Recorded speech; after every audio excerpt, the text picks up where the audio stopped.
Aduh, Cung. Ana apa? Aduh, Cung.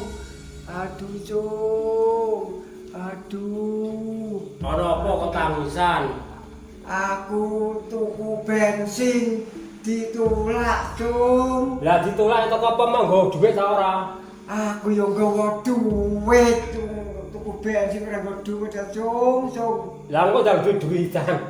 Ora, duit temenan. Lah wong nek ditolak iku kepiye? Bos, motor iku mbiyen tuku wis ana setahun kok, Cung. Lah endi jajal motornya tak pengen roh? Oh, ora percaya. Tak kira motor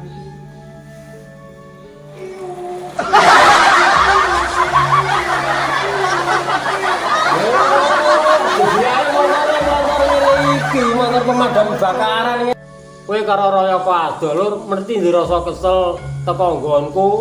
Kowe anane ombenan tok iki tak wenehi ombenan apa kowe njaluk apa? Walah, Cung. Nek aku ngono, njaluk teh, Cung. Lah kene apa kok seneng teh? Nah, anane aku seneng teh. Wong urip iku sekali-kali aja ngrasakno pahit, kudu ngrasakno sepot barang. Cung. Ah ning kowe iki wis bar ngopi teh. Wis kono lho, mara mengguri golek adus-adus ben supaya awak resik. Aku sengaja ora adus, Cung. Ben ketok alami. Ya kowe lho kok gak adus. Kira-kira kejaduk kami kini ilang kepiye? Oh, ora bakal iso ilang jaduk aku. Wong aku wong jeger kok iso ilangku, ora bisa. Lho, aja ngono lho, Lur. Kabeh iki mau ya ana wong sing sobek, ana sing sobek apa kepiye kira-kira lho? Kowe aja macem-macem. Aja macem-macem kowe. Cilikanku mbiyen pas udan deres. Aja macem-macem kowe. Pas cilikanku pas udan deres. Badai menerjang. Aku tahu-tahu iso talang gue. Nek ora gelem adus, kono lho menjurus sikat-sikatan dhisik, kok gandane bawaune ngene kok. Aku mau, Cung, trauma. Aku saiki mau sikatan, Cung, trauma. Mau esuk aku sikatan, cangkemku metu busane. Untung aku ora mati. Ya wis dungakno wae.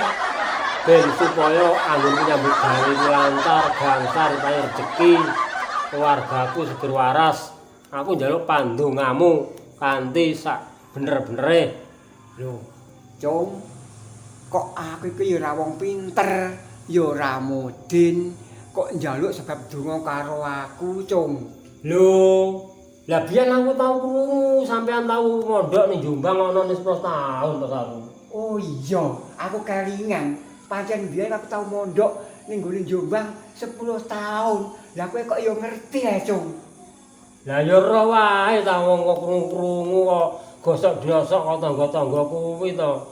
Ya nek pancen ki musa-musa karo Kakang, ya tak dongani sak isa-isaku ya, Cung. Coba tanganmu diunggahno sithik.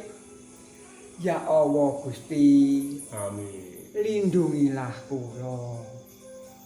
Slamet wilujeng, seger kewarasan, sampun boten alangan apa-apa. Duh Gusti, lindungilah kula.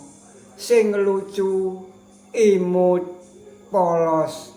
Amin.